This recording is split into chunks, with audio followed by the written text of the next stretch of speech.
Hey folks, Dan Gabel, president and co-founder of Peghead Nation, and that was Joe K. Walsh playing this Northfield Flat Top Octave Mandolin. This is my personal instrument. Joe was out here a couple months ago shooting lessons for his excellent octave mandolin course, and played this while shooting those lessons. You should definitely check out his course. And when you do, you'll notice that Joe has his own Northfield octave mandolin, the archtop version, which is the first octave mandolin that Northfield introduced some years ago. And this model being the second of their now 4 octave mandolins that they have in their lineup. This flat top is built on the same basic body shape and platform as the archtop.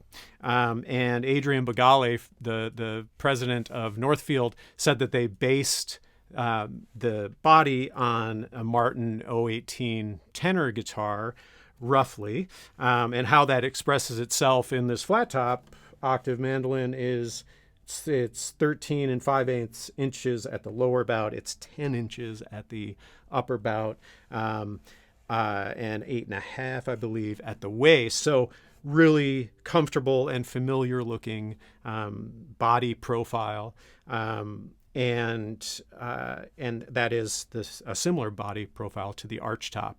The depth of this is slightly wider at the heel cap here than it is at the end pin, which is fairly unique for flat tops, and it just makes for a really comfortable instrument to play, and particularly for mandolinists that aren't used to a whole lot underneath this arm. It does make this a really comfortable instrument. It's a 22-inch scale. Which again is similar to a tenor guitar. In comparison to a regular mandolin, which tends to be around 14 inches, that does mean that there is a lot of work to be done to get to some of the shapes that you're used to playing mandolin. Obviously tuned just like a mandolin, but an octave lower. So all of those chord shapes work. But the stretches are something to deal with. I find myself using a whole lot more pinky than where I would often just use the index finger or the ring finger on a mandolin. But you do get used to it.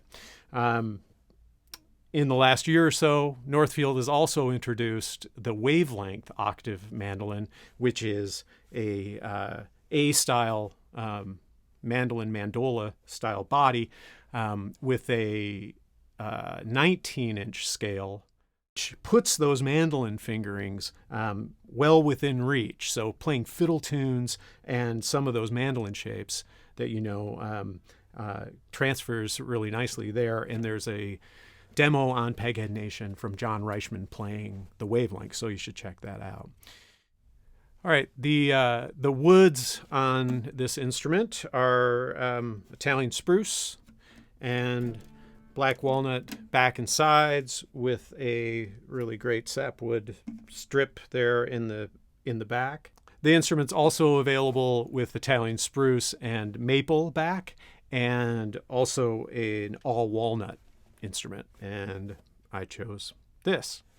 So a lot of people getting into octave mandolin over the past several years in particular, and obviously before that, my motivation was, in addition to just the amazing sound of these, was to play it in my band, which is a 4-piece band called Minus Mary, and I generally play guitar and mandolin, write some songs and sing in that band, and we have acoustic bass, fiddle player, and drums or percussion, and a varying size of that set depending on where it is that we're playing. And with Alexis, the fiddle player, we often play a lot of Irish or old-time fiddle tunes, but we also just play a lot of songs where Alexis is playing fiddle. I tend to play guitar on those, and I just wanted a different voice in that band, particularly playing fiddle tunes when I tend to play mandolin, and that guitar register kind of drops out. It's nice to have the deeper resonance in that kind of situation.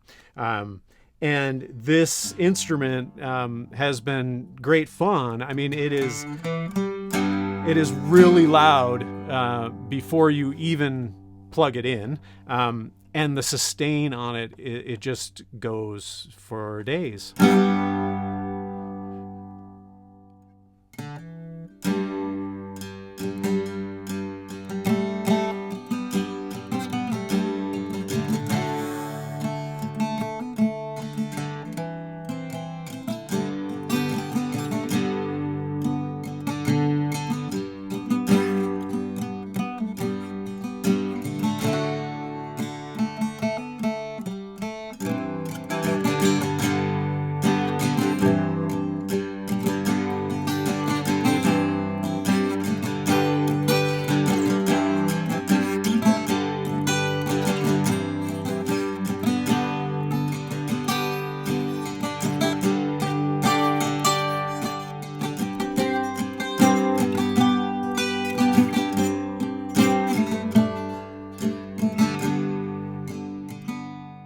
So it's been great in all of those settings, playing fiddle tunes and backing, as well as playing melody on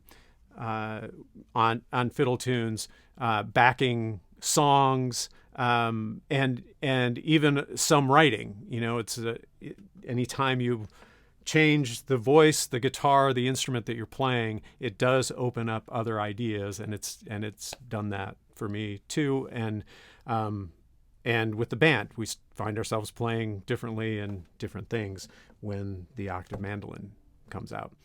It's got a K&K pickup in it, so on those gigs where there is a bigger drum set and it just gets a little louder, this works out really well. The K&K has its own kind of soundboard transducer style. It's not completely transparent, but in that particular setting, it really works, and it's a whole lot of fun. A little bit crunchy if it needs to be, and just great fun. I have this tuned in mandolin tuning, essentially. So all of those shapes are available to you. Another way to tune it is in Chicago tuning, or the last 4 strings of the guitar. And Northfield's coming out with a set of strings to facilitate that. I mentioned that Northfield now has the 4 octave mandolins available: the archtop, this flat top, the wavelength, and the Ella Octo, which is an electric octave mandolin that is super fun, and you've probably seen some videos out there, but check all of those out too. So that's the Northfield Flat Top Octave Mandolin. It's a ton of fun. You can learn to play this or any octave mandolin in Joe Walsh's octave mandolin course on Peghead Nation. There's a lot of great stuff in there, and it gets into the nuances of playing specifically octave mandolin, and how it's different from playing mandolin. So enjoy that. Come back to Peghead Nation for more instrument demos and anything you want to learn. Thanks. For Peghead Nation, I'm Dan Gabel.